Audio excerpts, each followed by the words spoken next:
C'est le poteau. Aujourd'hui, il faudrait qu'on mette les choses au clair. J'ai vu des gens, tels que les Bruno Bidjan, sortir des obscénités au fond des toilettes pour dire des bêtises. Ils disent n'importe quoi, les poteaux. Dans le message qu'il a sorti, il fait allusion à l'humanité comme étant, au terme humanitaire comme étant de la pitié. Non, ce qu'il a dit là, c'est de l'ignorance. Il est dans l'ignorance diplomatique et je vais vous expliquer. En fait, le contexte, c'est quoi? La Gambie a sorti une note officielle pour dire que le président Issa Chuma Bakary est chez eux depuis. Donc, et qu'il est là parce qu'ils sont en train de le protéger, thème humanitaire. Et ce qui en découle de cela, c'est Bruno Bidjan qui a fait un post, je vais le lire avec vous. Il dit, le gouvernement gambien dit qu'il héberge Issa Chuma juste pour des raisons humanitaires. En langage diplomatique, ça veut dire que c'est pas pitié.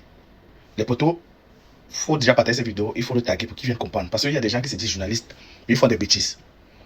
Déjà de un, rien que par ce test, on comprend qu'il ne connaît rien de la diplomatie. S'il avait même ne serait-ce que lu un document, il est journaliste. S'il avait ne serait-ce que lu un document qui parle de la diplomatie, qui parle des termes diplomatiques, il devait comprendre qu'en diplomatie, on ne parle pas de pitié. La pitié n'existe pas. Ce n'est pas un terme qui est utilisé dans la diplomatie. Je vais vous expliquer. Quand la Gambie dit qu'elle héberge le président Issa Chuma Bakary pour des raisons humanitaires, ce n'est pas un geste sentimental. Non. Ce n'est pas parce qu'ils ont pitié. Les émotions égale à pitié. Or, humanitaire, c'est un code diplomatique. C'est un mot utilisé plutôt uniquement quand la vie d'un opposant politique est réellement en danger. Ça, c'est ce qu'on utilise. Et ceux qui parlent de pitié ne comprennent simplement pas la diplomatie africaine. Ils ne connaissent pas l'histoire. Ils ne connaissent pas les précédents. Ils ne savent même pas comment les États communiquent lorsque la situation est grave. Dans l'histoire du continent, le mot humanitaire a été utilisé pour des cas extrêmes. Il y a eu cela au Sénégal, quand l'État ne pouvait plus garantir la sécurité de son co. On a eu cela au Ghana, au Bénin, pour héberger les leaders politiques menacés. Au Togo, il y a eu ça s'est passé.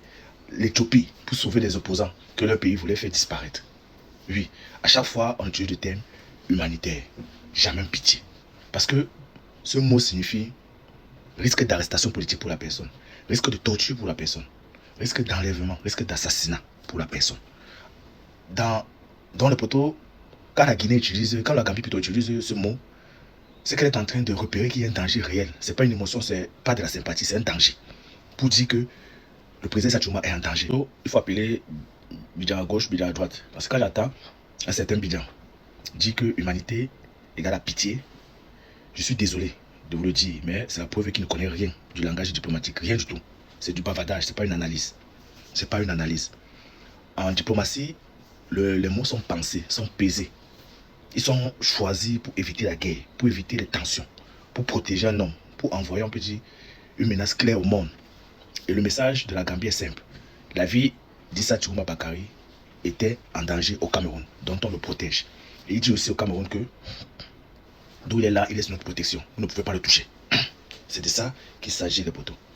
C'est de ça qu'il s'agit. Parce que vous devez savoir aussi quelque chose. Beaucoup de gens ont dit la Gambie pouvait bien se taire. Ils pouvaient bien se taire, ils ne parlent pas. Mais pourquoi est-ce qu'ils ont dit, pourquoi est-ce qu'ils ont fait cette sortie? Parce qu'ils pouvaient bien recevoir le président Issa Chuma Bakary et ils se taisent, ils ne disent rien, aucun mot. Mais ils ont fait cela pourquoi? Déjà de un, c'est pour se protéger diplomatiquement. C'est pour dire à l'Union européenne, à l'Union africaine, que nous ne préparons pas une rébellion. On est transparent. Sa vie en danger, on le protège. Et pour dire aussi à la communauté internationale que ce que vous entendez là, c'est vrai. Ce qui se passe au Cameroun là, c'est vrai. Ce président est légitime, mais on est en train de voler savoir, on est en train de tuer des personnes au pays. C'est tout ça. Et pourtant maintenant, on doit un peu essayer de parler du Nigeria. Parce que dans la note officielle que la Gambie a fait, ils ont fait allusion au Nigeria. Que le Nigeria, étant majeur de la sous-région, s'attend pour la médiation. Pourquoi Abuja n'a pas gardé Issa Chuma Bakary? Est-ce que c'est parce qu'ils ne sont pas avec lui? Moi, je vous dis non. C'est parce que garder Issa Chuma Bakary aurait été pour eux de créer une crise directe avec Yaoundé. Donc, qu'est-ce qu'ils ont fait? Le Nigeria a agi d'une façon très intelligente. Ils l'ont laissé passer vers la Gambie, un pays qui est neutre, calme, sans conflit avec personne. Donc ça, c'est une stratégie, c'est pas une pitié. C'est de la géopolitique, c'est pas de l'émotion. Parce que à Abuja, ils avaient deux façons de faire.